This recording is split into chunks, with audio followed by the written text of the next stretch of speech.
Ladies and gentlemen, please welcome the chairman of the Pennsylvania Leadership Council, Mr. Frederick W. Anton III.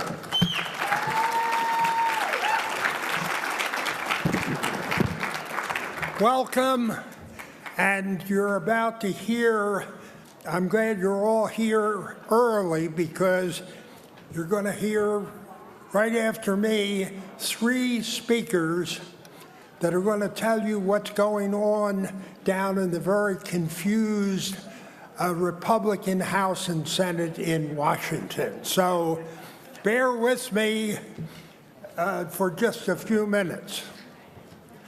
I want to thank, I am one of the founders of the PLC.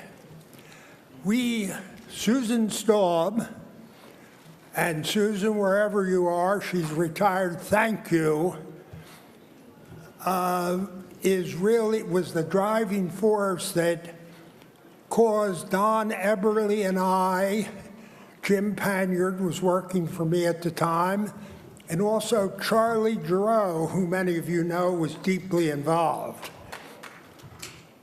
Was that clapping?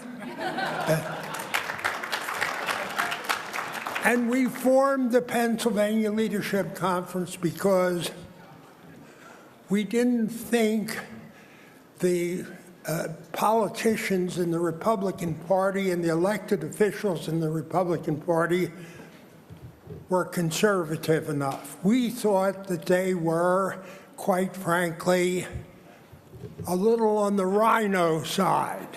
In other words, that they weren't for limited government, lower taxes, restraining union abuses, and you can go on and on with that list.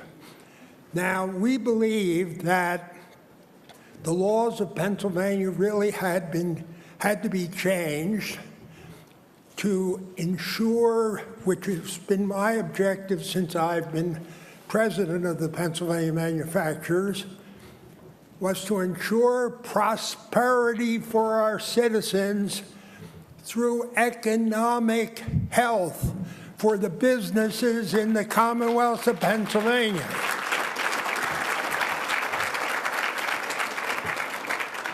Now, if I waited for that standard to be met, even with our overwhelming majorities in the House and Senate, and even during the 4 years when Governor Tom Corbett, a Republican, was elected and we had majorities, I would be long dead before that type of prosperity returned to Pennsylvania.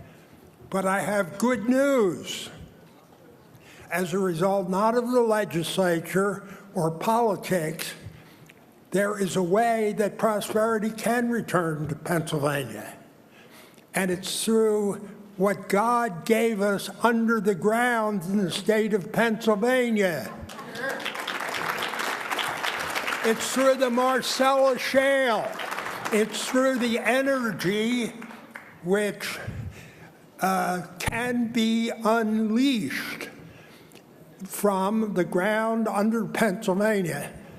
PMA's #1 objective, and what we're working on with very high priority, is to develop the Marcellus Shale and do the things that are necessary to make the Marcellus Shale and the gas within it give its full potential for the economic benefit of Pennsylvania. Now, in that regard, I am overjoyed, and you should be too, with what has happened within the last week.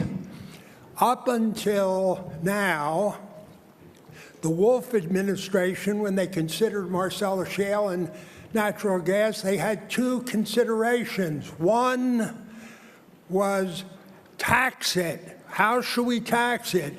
They're not paying enough taxes.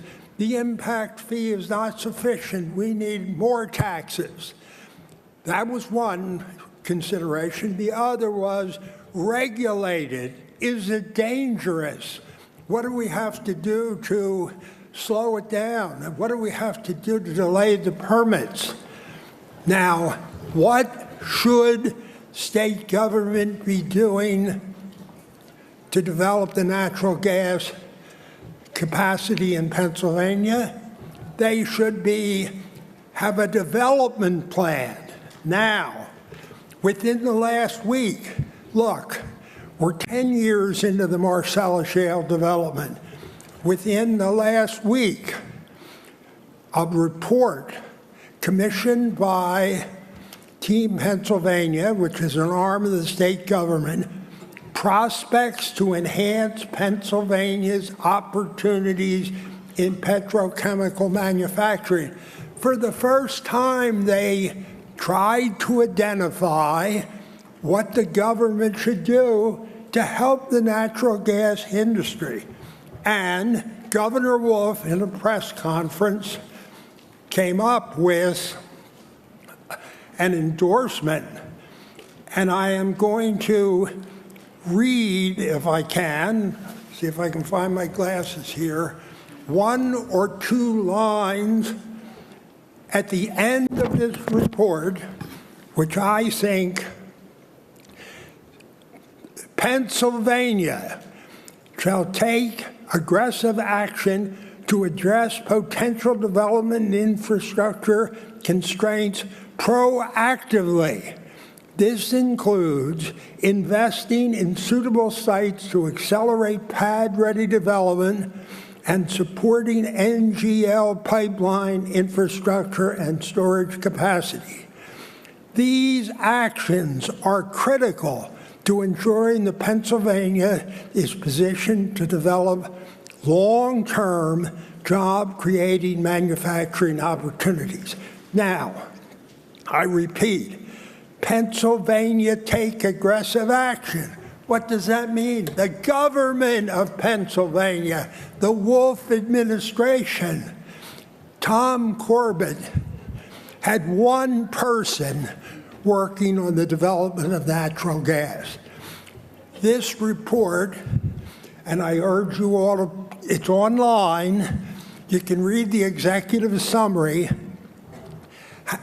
talks about the capacity, the capability and the capacity for other manufacturers to be brought into Pennsylvania, petrochemical manufacturers and plastic manufacturers.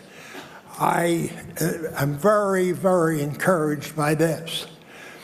Now, secondly, I'm very proud of this conference, my participation in this conference, and I ask myself, I review the history, and I refer you to page 16 of the program, which has the history of the conference.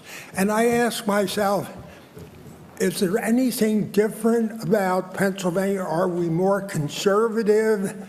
Do we have a more conservative government? Do we have more conservative legislators because of this conference? And my answer is a resounding yes.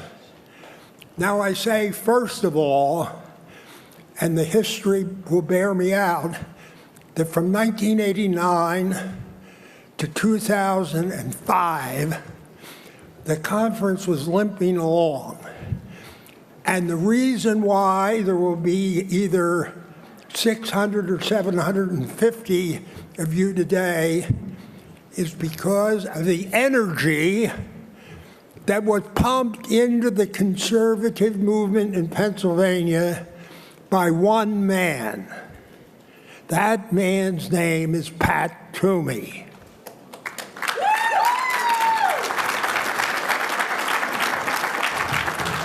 When Senator Toomey ran against an incumbent United States senator, a man who had spent 4 terms in the United States Senate and was basically regarded as almost undefeatable, when he came close, the conservatives said to themselves, look, if they will vote for someone who is trying to take out someone who is a very liberal senator, if that can be done in Pennsylvania, there's hope.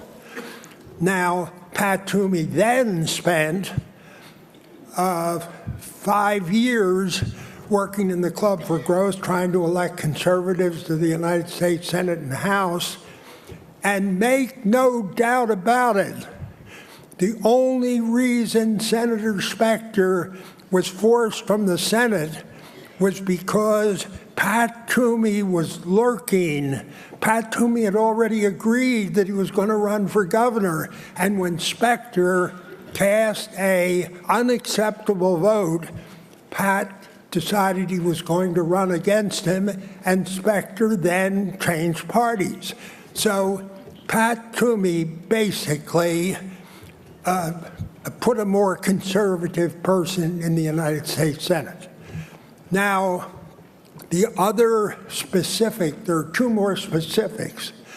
One is Mike Fulmer and John Eichelberger's defeat of Bob Jubileer and Chip Brightbill in 2006. They could not have been elected, and Jubileer and Brightbill could have not have been displaced without the infrastructure other than the Republican Party, infrastructure of the conservative movement that you people represent.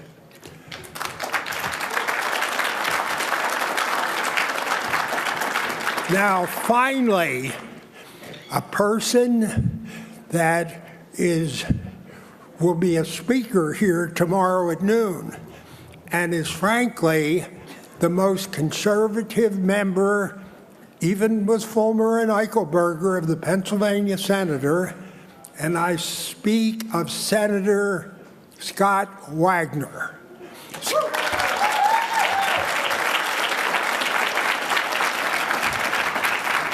Scott Wagner, I saw it frankly and I told him this when I met him as a businessman, that he was a loudmouth businessman talking about things that he could do nothing about and that he ought to shut up.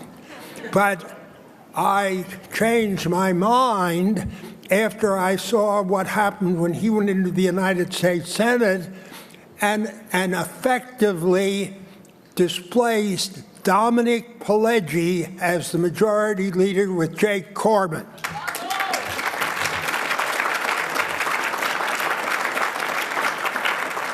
I will conclude with this. Both the House and Senate, particularly the House and Senate majorities, the overwhelming majorities in both the House and the Senate, are in large measure because of the conservative force within the Republican Party. We have the largest majorities in both the House and the Senate that we've had in a long, long time. Thank you very much.